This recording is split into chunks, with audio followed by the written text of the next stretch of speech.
I'm here with Tony Reynolds from Cassons Accountants. Welcome, Tony. Thank you, Andrew. Now, as part of Mojo Life TV, we like to hear stories of people who were working in different fields. So explain the field that you work in, Tony, in accountancy, because you specialise in one aspect of it, don't you? I do. I lead a team, or a specialist team, that looks after the financial affairs of barristers. So we've developed a niche in that particular section of the law.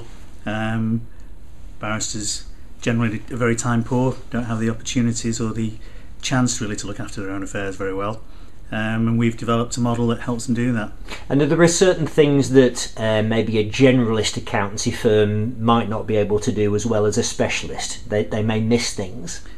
Yeah, I think that's true. I mean, barristers are like most self-employed individuals. They have the same sort of tax issues and the same general financial issues, but they do have particular privileged status under the tax laws, so that many chartered accountants or accountancy firms don't appreciate those particular nuances of the bar, and treat them like general self-employed individuals. It can mean lots of thousands of pounds worth of tax getting overpaid that didn't necessarily have to go to the Treasury. Now, you told a great story the other week, and reveal as much of it as you can about one particular barrister who you made a saving for.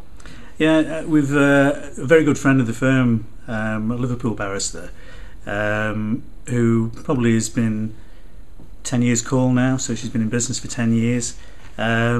And she very early on realised that she needed financial help, which is very perceptive of her, and she's a very able person, but she realised again she was time poor and needed some financial help.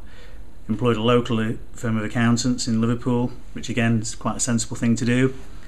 She could get good access, and they looked after her affairs quite diligently, put her accounts in on time, did her returns diligently. Again, they didn't appreciate that there were special rules that applied to barristers in their early years. So the tax basis they'd used was the normal self-employed basis that we all know and love, and so she was paying tax on an earnings basis, and all that means is that on unpaid debts and on work in progress and things like that, barristers are taxed in the first 7 years on a cash basis, so they only pay tax on money they've received and money they paid out. It's huge. It can be a huge difference. So not on things they've invoiced for but haven't been paid for yet. Correct. Now this is a particular privilege really of barristers. It's kind of arisen because they realise and appreciate barristers can be on long cases and the cash flows have to develop over a few years. So they've been afforded this sort of privilege. Don't really know why they've got that privilege, but there you go.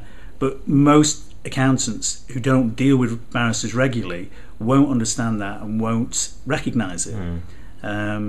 So her accounts are going in on time, there was no penalties, everything was being done properly, but she was overpaying tax considerably. She got to be aware of this through colleagues, got to know of Cassons as being a specialist firm of barrister accountants, and approached us to take up her affairs for her, and we were able to generate nearly £10,000 worth of overpaid tax. Wow. Which she was obviously delighted about. I'll bet. And helped to get the wedding she'd always dreamed about. It paid for a wedding. It basically paid for a wedding. Fantastic.